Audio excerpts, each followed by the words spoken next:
मैं क्षमा चाहता हूं क्योंकि ये प्रेस कॉन्फ्रेंस बड़ी गड़बड़ी में हो रही है, क्योंकि आपको समय हमने नहीं दिया और हमने भी कुछ समय नहीं लिया, लेकिन बात ज़रूरी रहने की वजह से हमको ये बात आपके सामने रखने के लिए हम यहाँ पर आए हैं।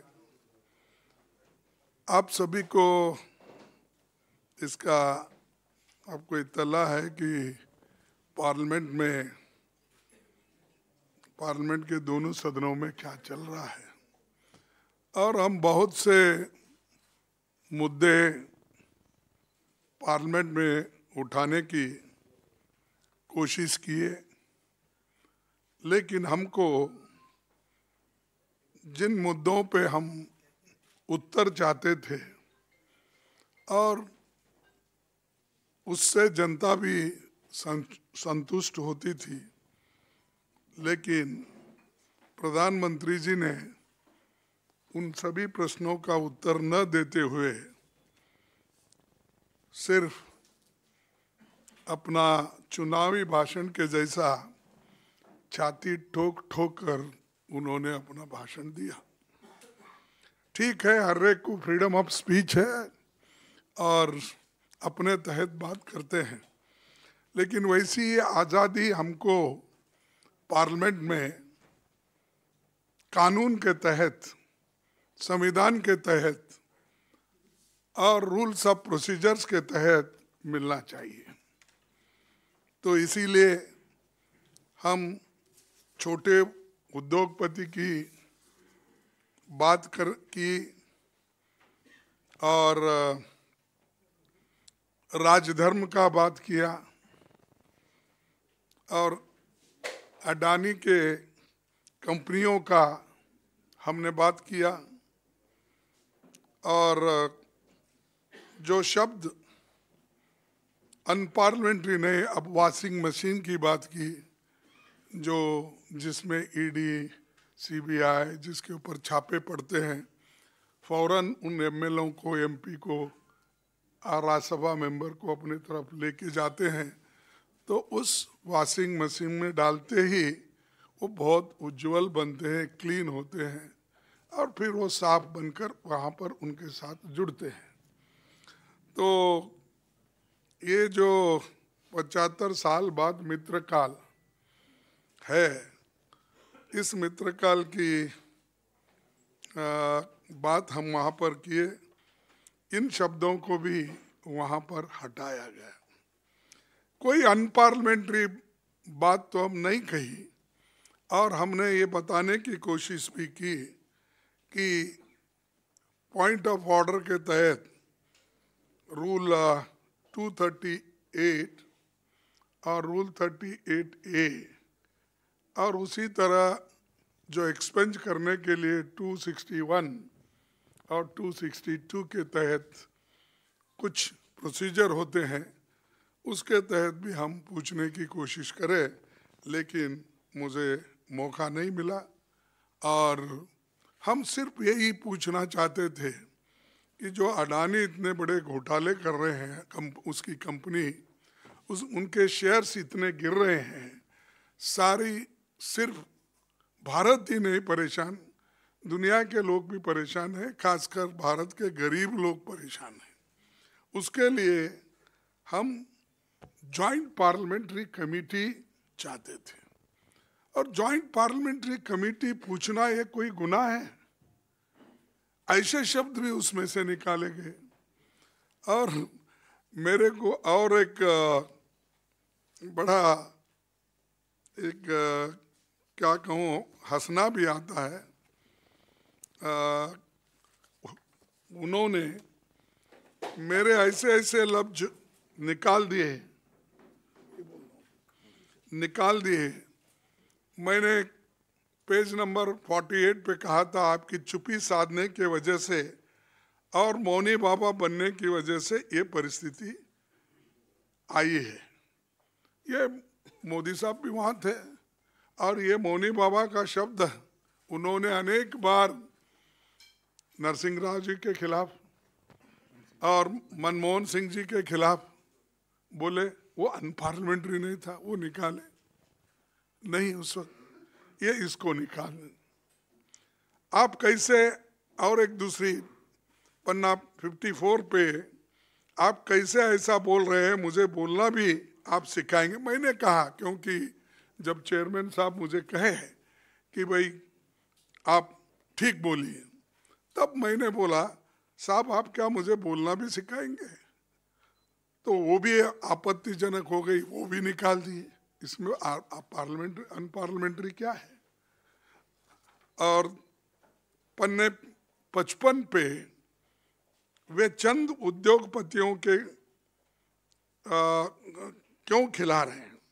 मोदी जी के एक नजदीकी दोस्त की दौलत आज वो दोस्त मेहरबान हो गए हैं, और बड़ी, यानी हमने हमारे पास जो आंकड़े थे, आंकड़ों के साथ हमने बोला कि उसकी संपत्ति पहले क्या थी, उसके बाद किस ढंग से बढ़ी, उसके बाद में आज 12-13 लाख करोड़ के मालिक कैसे बने, यह हमने वहां पर रखा। इसको भी उनकी आपत्ति थी। और हर बात को आप ऑथेंटिक करो, ऑथेंटिक। अरे हमारे पास अखबार से मालूमात हासिल जारी करते हैं, टीवी से जारी करते हैं, आप लोगों से लेते हैं, जनता के पास जाते हैं तो हम लेते हैं। तो हर बात को ऑथेंटिसिटी क्या है वो निकाल दिए। 81 पेज, उसमें से जो भी मेंबर्स ईडी और इनकम टैक्स घोटाले में लिप्त थे, मैंने कहा कि वो वॉशिंग मशीन की बात, उन्होंने वो भी निकाल दिया।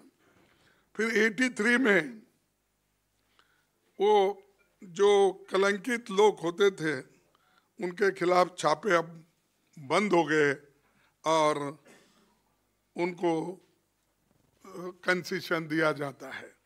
ये कौन सी, इसको भी उन्होंने निकाल दिया।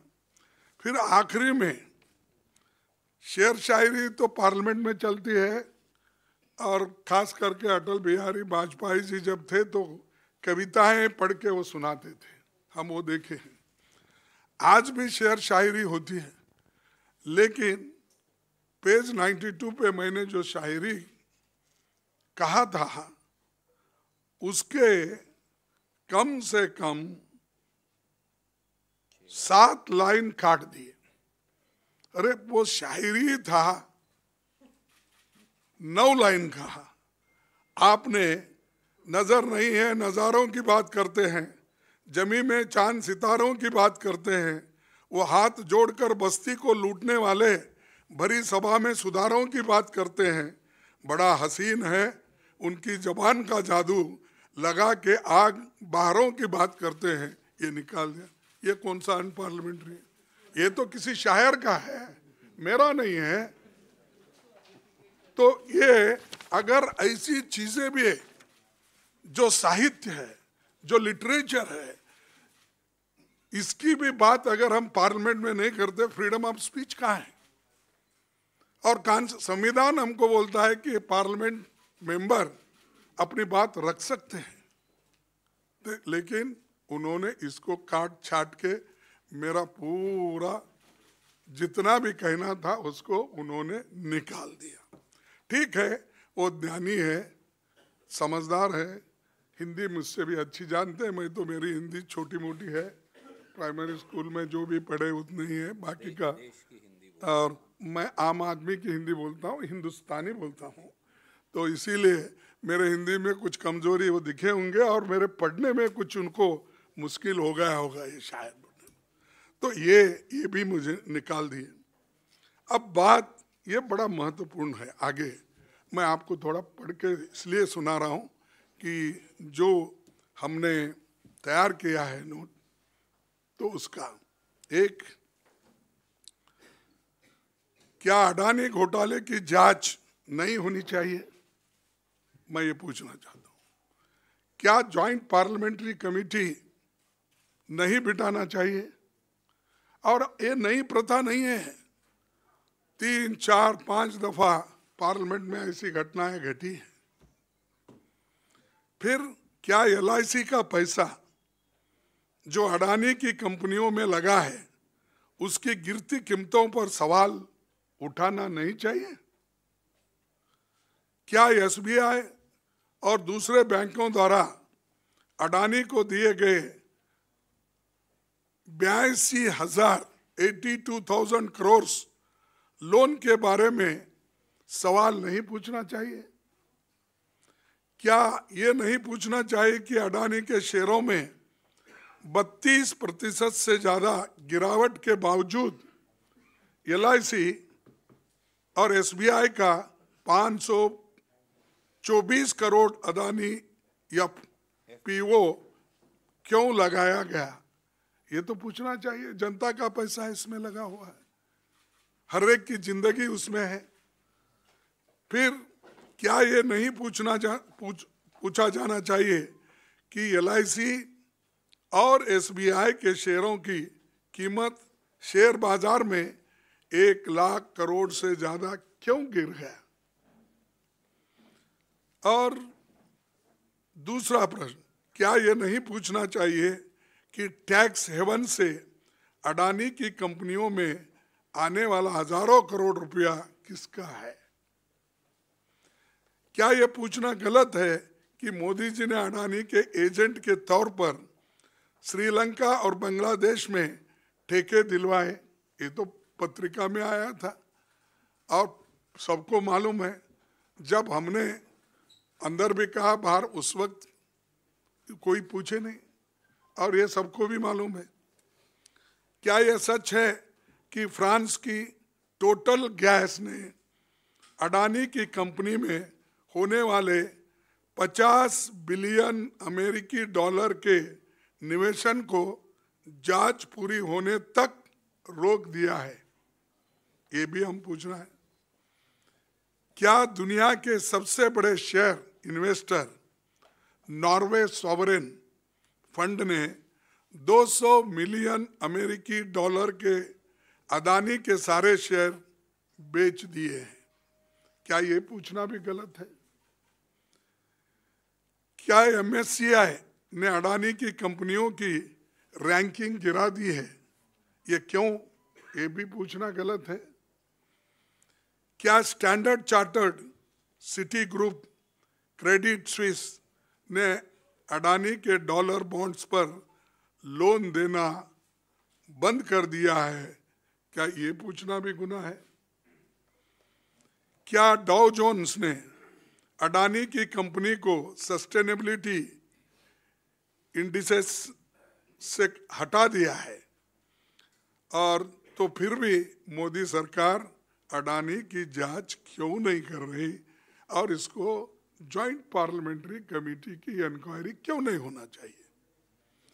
क्या कारण है कि मोदी जी और पूरी सरकार संसद में अडानी शब्द भी नहीं बोलने देती?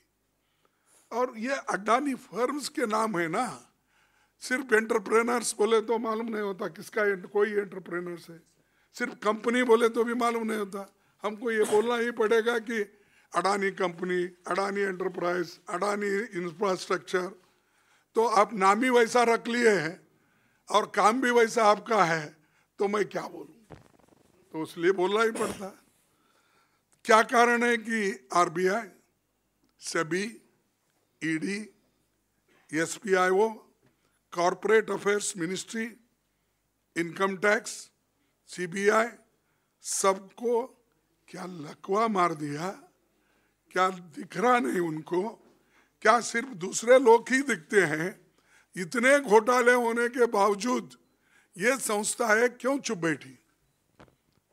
इसीलिए ये हमारा काम है कि सरकार को पूछना। जनता ने हमको चुन के भेजा है, हमारी जिम्मेदारी होती है, हमारी रिस्पॉन्सिबिलिटी होती है कि जनता के पैसे की हिफाजत भी करे, उनके हकूक़ का रक्षण भी करे, और जो घोटाले हो रहे हैं देश में, इसका परिणाम जो आम जनता पे हो रहा है उसके बारे में पूछना हमारा फर्ज होता है। लेकिन हमको उन्होंने वहाँ पर ना कमेटी बिठाने की कहीं सम्मति दी, या हमारे को कहने के लिए भी नहीं दिए। यहाँ तक कि जो जो सवाल हमने उठाने की कोशिश की उसको भी वहाँ पर बोलने की एक इजाज़त नहीं मिलने की वजह से हमारे लोग बहुत से वहाँ पर एजिटेट हो गए और वहाँ पर डिमांड किया कि जॉइंट पार्लियामेंट्री कमेटी बिठाओ बिठाओ बिठाओ, तो उन्होंने नहीं सुना। तो मैं इतना ही इन्हीं शब्दों के साथ मैं अपने बातों को समाप्त करता हूँ।